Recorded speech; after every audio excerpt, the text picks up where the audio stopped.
All right, Shalom. There's a brother Nahalia from the GMS Orlando camp. I want to start off by giving all praise, honor, and glory to Yahweh, Bahashem, Yahweh Shai, Bahashem, Rakah Kodash. Double honors to the apostles and the elders of Great Millstone, who are the elders of Yahshua Allah, and a sincere salutation to all you Akim, who are preaching this word and believing this word, and to the Akwat, who are believing this word in all truth and in sincerity. Yahweh is the name of the one they ignorantly call God. Yahweh Shai is the name of the one they ignorantly call Jesus. Bahashim is in the name. Rakah is spirit. Kodash is holy. Akyam is brothers. Akwath is sisters. Shalom means peace. And Yashar Allah is Israel in the ancient Paleo Hebrew. This is Psalms chapter 73 and verse 20. And it reads, as a dream when one awaketh, so, O Lord, when thou awakest, thou shalt despise their image. All right, and I want to go into a lesson through the Spirit based on this video here from Breakthrough News. And it's a conversation between Mohammed Marandi, which is a professor at in Iran. He's a professor at the University of Tehran. And he made a statement around the 26 mark that I want to touch through the Spirit, dealing with the reputation of Babylon the Great, which is America. All right, and ultimately it goes back to Esau, Edom. All right, because the so-called white man, as he's known today, is the biblical nation of Edom. All right, they're not so-called white, they're not Russian, they're not Israelis. They ultimately go back to Edom. All right, now we know the Israelis are the tribe of Amalek. All right, the chief house of Esau, Edom. All right, so I want to go into a lesson through the Spirit because, again, things have been turned upside down and now they're beginning to be turned right side up. And as the scriptures say in Habakkuk, the 2nd chapter, matter of fact, before we begin, this is Habakkuk chapter 2 and 16. And it reads, you know what? Let me start up. This is Habakkuk chapter 2 and 6. And it reads, shall not all these take up a parable against him, and a taunting proverb against him, and say, woe to him that increaseth that which is not his. How long? And to him that ladeth himself with thick clay. Shall they not rise up suddenly, that shall bite thee, and awake that shall vex thee, and thou shalt be for booties unto them. Because thou hast spoiled many nations, all the remnant of the people shall spoil thee, because of men's blood, and for the violence of the land, of the city, and of all that dwell therein. Woe to him that coveteth an evil covetousness to his house, that he may set his nest on high, that he may be delivered from the power of evil. Thou hast consulted shame to thy house by cutting off many people, and hast sinned against thy soul. For the stone shall cry out of the wall, and the beam out of the timber shall answer it. Woe to him that buildeth a town with blood, and establisheth a city by iniquity. All right, and now the world is beginning to wake up to who Esau Edom is, the so-called white man, beginning with the West. All right, because again, when you look at America and its allies, all right, which includes Israel, they've been in control of power. All right, ultimately the banking families are in control, but they have used the West and its allies as a vehicle for conquest. All right, but now the nations of the earth are beginning to wake up. All right, matter of fact, this is 16, Habakkuk 2 and 16. Thou art filled with shame for glory. Drink thou also, and let thy foreskin be uncovered. The cup of the Lord's right hand shall be turned unto thee, and shameful spewing shall be on thy glory. So the image of Babylon the Great, which is America, being known as the hero or as the good guy of the movie, is being destroyed by their own actions. And the world is beginning to wake up to this. All right, so let me start around the 26-minute mark in this video. All right, and we'll go from there, Lord willing. Of course, it's comprised of Christians, Jews, and people who are secular, but it is a supremacist ideology, and they are what allows the Israeli regime to carry out these atrocities and these and the ongoing genocide in Gaza. The United States does not benefit from the existence of Israel. Have no doubt about that. There could be a case made that during the Cold War, uh, Israel had benefits for the United States, and it used Israel to project power in our region. Now, whether that's a valid argument or not, that's debatable. I think both sides of the argument can make a case. Regardless,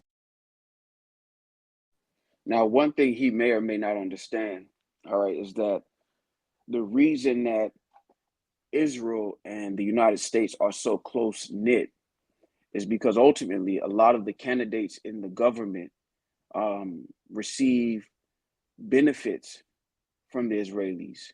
All right. And what I mean by that is the banking families, most of them identify as Jewish. When you go into their biblical nationality, the Israelis, the small hats, are the biblical nation of Edom of the tribe of Amalek. All right. And when you go to Numbers 24 and 20, it reads, "And when he looked on Amalek, he took up his parable and said, Amalek was the first of the nations, but his latter end shall be that he perish forever." So the elite banking families, which identify as small hats, as Israelis, they use the West and its allies as a vehicle for conquest. All right. And one of the ways they do that is by paying off the politicians, either through campaign donations or through blackmail. All right. When you deal with APAC, all right, now go here. APAC, it says the American Israel Public Affairs Committee is a pro Israel lobbying group that advocates its policies to the legislative and executive branches of the United States. Now, this lobbying group is responsible for 95% of, well, I'll say 90%, most of the candidates in government who are backed by APAC get their position. So, in order for these politicians to keep their job, they have to basically bend the knee to the state of Israel. All right, those who don't just take the campaign donations are blackmailed, all right, through the company or the secret intelligence office, if you will, of Mossad. All right. Now, when you go into Mossad, it says the Institute for Intelligence and Special Operations. They're basically the equivalent of the CIA for the state of Israel. And one of the things that they've been doing for years is spying on presidents, gathering intel, gathering damaging um, material against certain people in power to use that as a way to influence policy. So on paper, this professor is looking at it like they don't benefit. But what he doesn't know is that there's a complex network of bribes and blackmail that keeps the United States in the pocket of the state of Israel. All right. Now let's continue. regardless of the immorality of apartheid back then, and it used Israel to project power in our region. Now, whether that's a valid argument or not, that's debatable. I think both sides of the argument can make a case. Regardless of the immorality of apartheid back then and the immorality of US politics, just like in South Africa, perhaps South Africa and Rhodesia had served purposes for the United States, but they were immoral and therefore unacceptable, their existence, whether they did serve a purpose or not. But now there's no doubt that the Israeli regime is simply a burden. The existence of the Israeli regime is detrimental to the interests of Western regimes. The Israeli regime, all the atrocities that it's carrying out, all of the aggression that it's carrying out, is being done in the name of the West. The West has destroyed its credibility across our region, and I would argue across the global South, and even in the eyes of much of their own population in Western countries, because of their support for the Holocaust, because of their support for their constant support for this rogue regime. Not just ordinary support, the fact that they enable these atrocities, they enable the Holocaust, they give them weapons, ammunition, funding, and political support. All of this just has destroyed the image of the West, especially over the last year, across the global South. In future, Western countries will never be able to speak about human rights. They can never speak about human rights in North Korea, let alone China or Russia or elsewhere, because everyone knows that the West is responsible for what's going on in Gaza. And it is particularly harmful for the West because this is being carried out in front of a global audience. It is being carried out live. This is the first holocaust or genocide that people are seeing happen right in front of their eyes.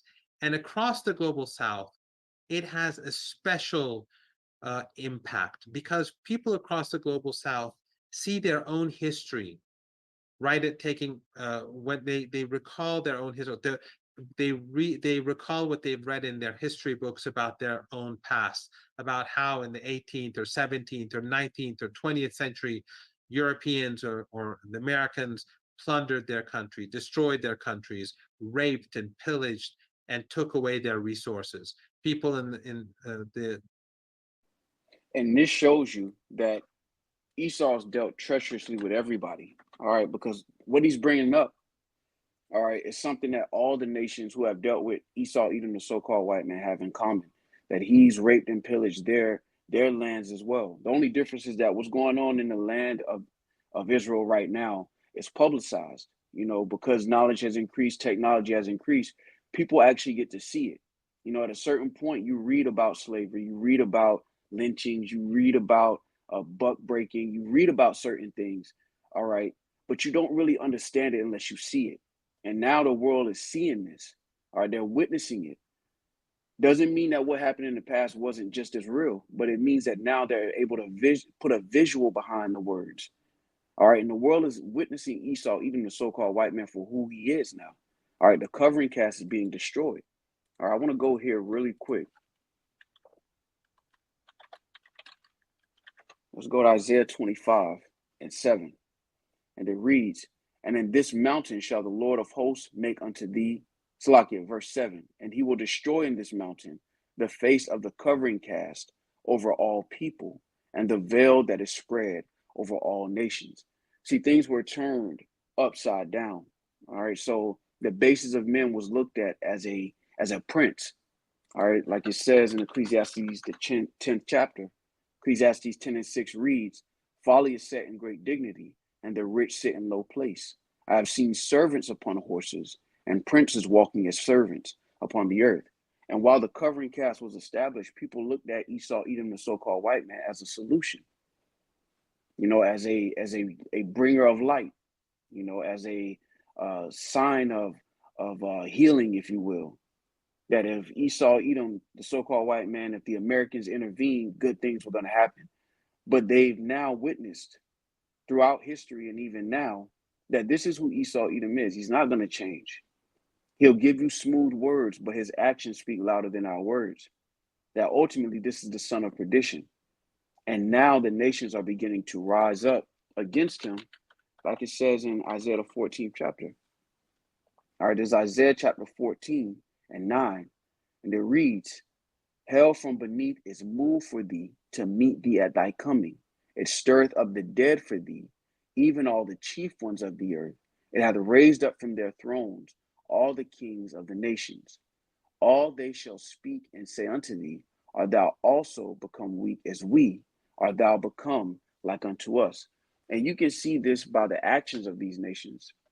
Because 50 or 60 years ago, they wouldn't speak on the Americans in a negative light.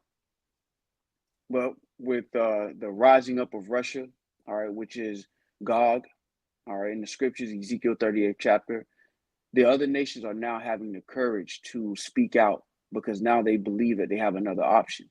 This all goes back to prophecy ultimately. Or as the scriptures say, the Lord will remove the covering cast because the son of perdition had to be revealed. All right, because one thing you have in common, whether it's Israelis, whether it is the Germans, the French, the Americans, the Canadians, they're all Edomites. It's one family of people. But a part of their deception was that they broke up their understanding of nationality. So now they could spread the crimes. But now nations are beginning to wake up, chiefly against America, all right, which is the one who sits in the power seat. Now we know ultimately, for edification's sake, that the banking elites truly control everything, but the governments are vehicles that are used, all right, to push policy. All right, so let's continue. the subcontinent, people in East Asia, people in West Asia, across Africa, across Latin America, they see themselves, they see their ancestors when, or they recall their own ancestors when they see the rape of Palestinian men taking place amidst Western silence, when they see. And that's a whole nother thing, right?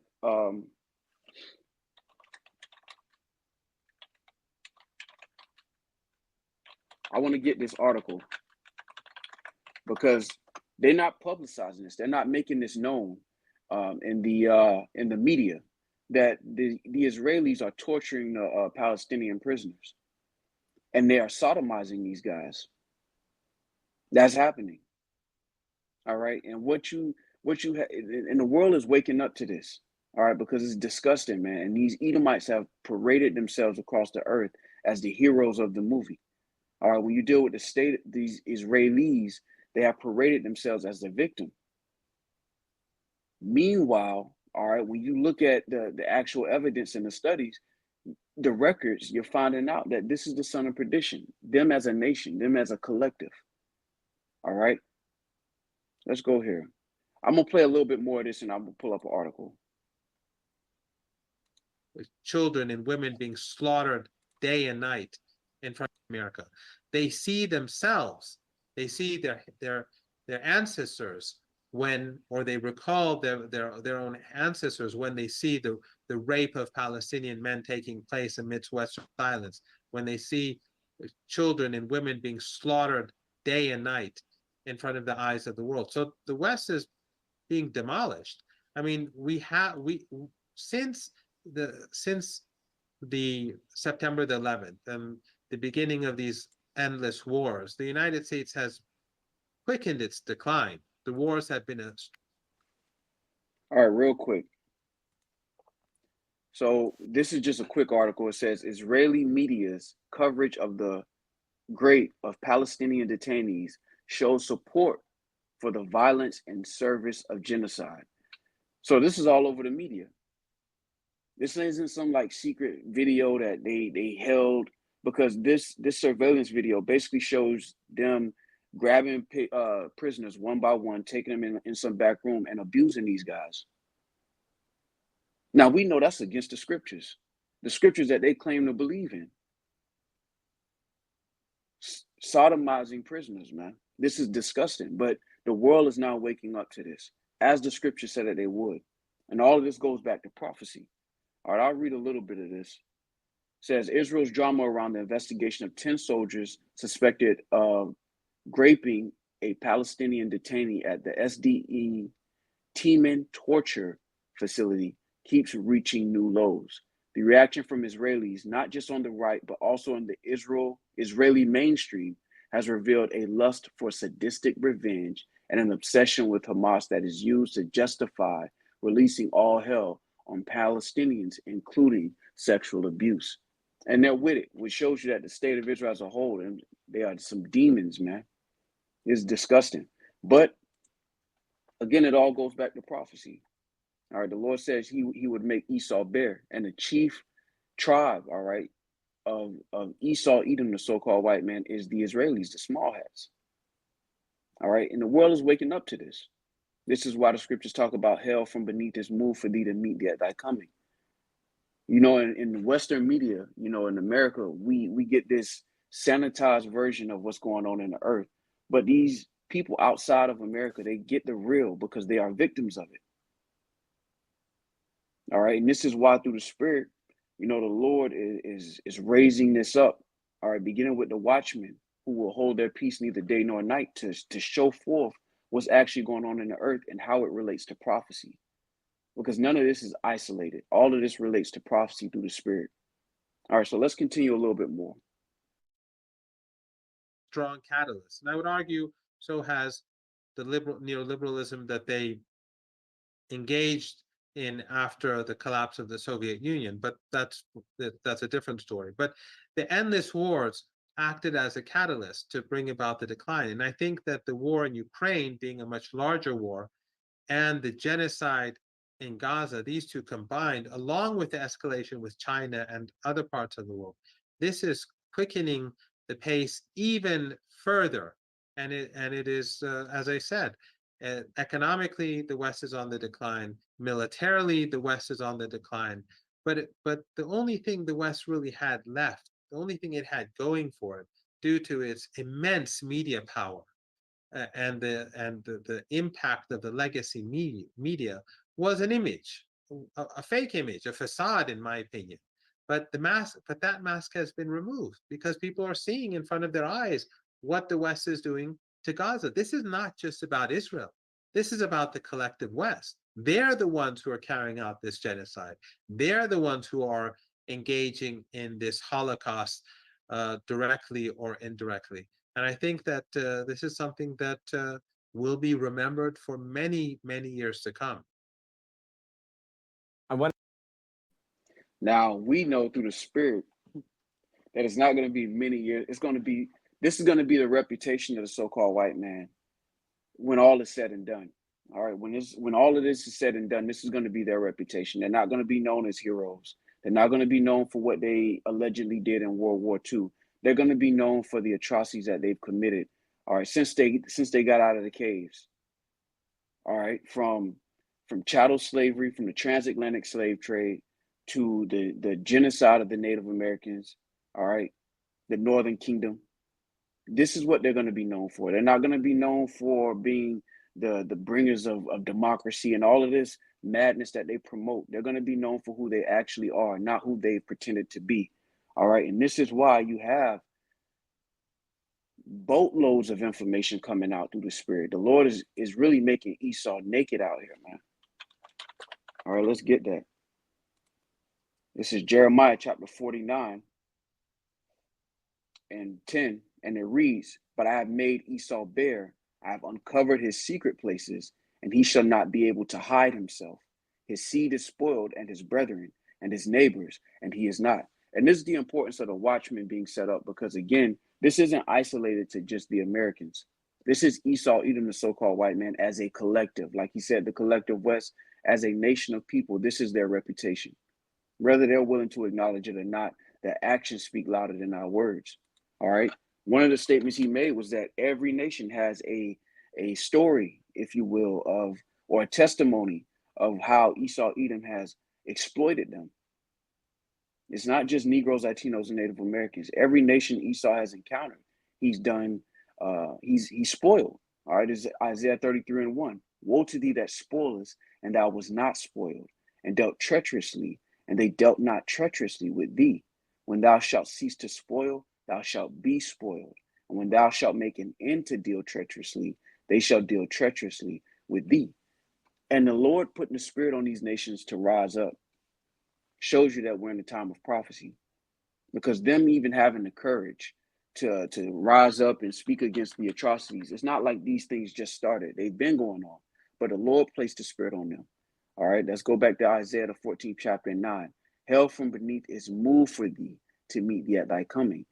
It stirreth up the dead for thee, even all the chief ones of the earth. Because ultimately, the Lord is the one that's doing it. The Lord is stirring them up. All right. That word for stir, all right, is or. And it says to rouse oneself, awaken, incite. And ultimately, the Spirit of the Lord is doing that, inciting these nations to see what's already been going on. This ain't new, but now the Lord's putting a different spirit on these nations to rise up. And one of those big reasons is because of Russia. You know, the scriptures talk about Russia being a guard unto these nations. Even though those Russians are Edomites, all right, the Lord's still using them for a certain purpose. But all of this goes back to prophecy. All right. And one of the main things that we know through the Spirit according to prophecy is that the son of perdition had to be revealed. All right. And the Lord is using all of these platforms to basically bring out who Esau Edom is. All right. This is 2 Thessalonians chapter 2 and 3. And it reads, "Let no man deceive you by any means, for that day shall not come except there come a falling away first, and that man of sin be revealed, the son of perdition, who opposeth and exalteth himself above all that is called God or that is worshipped, so that he as God sitteth in the temple of God, showing himself that he is God." And this is what Esau Edom has done. You know, he's walked across the earth to and fro, promoting this image of being a solution to the problems he's created. And now the world is waking up to who he actually is, the son of perdition. All right, when you go into that word perdition, all right, it basically goes into destruction. It's apoleo, all right, G684, and says destroying, utter destruction. And the world is waking up to this, that everywhere this man goes, he may use $10 words, but what's coming behind him is destruction. All right, and this is an example through the spirit. So I just want to touch this video that I was watching earlier this week, all right, and hit that point because through the spirit, the image of Esau, Edom, the so-called white man, is being condemned as it should be. And he's now being known for who he is, not who he's pretended to be for all of these centuries. All right, which shows you we're in a time through the spirit. Matter of fact, let's get that. Let's get that. We're in the time of the Lord coming back. All right, this is Isaiah 47:1. Come down and sit in the dust, O virgin daughter of Babylon. Sit on the ground. There is no throne, O daughter of the Chaldeans. For thou shalt no more be called tender and delicate. And the world is no longer looking at the Americans as a tender and delicate place, as a place that's bringing good tidings or good intentions. Verse 2 reads, take the millstones and grind meal, uncover thy locks, make bare the leg, uncover the thigh, pass over the rivers. Thy nakedness shall be uncovered, yea, thy shame shall be seen. I will take vengeance, and I will not meet thee as a man. And we know that that is talking about Yahweh Shai, whom they ignorantly call Jesus. So Esau's shame being uncovered, his nakedness being uncovered, and his shame being seen shows you that we're close to the arrival, of the one they ignorantly call Jesus, whose name is Yahweh Shai. We're in a beautiful time of prophecy. All right, so with that, I want to give all praise, honor, and glory to Yahweh, Bahashem, Yahweh Shai, Bahashem, Rakah Kodash. Double honors to the apostles and the elders of Great Millstone, who are the elders of Yasha Allah, and a sincere salutation to all you Akim, who are preaching this word and believing this word, and to the Akwath, who are believing this word in all truth and in sincerity. Shalom.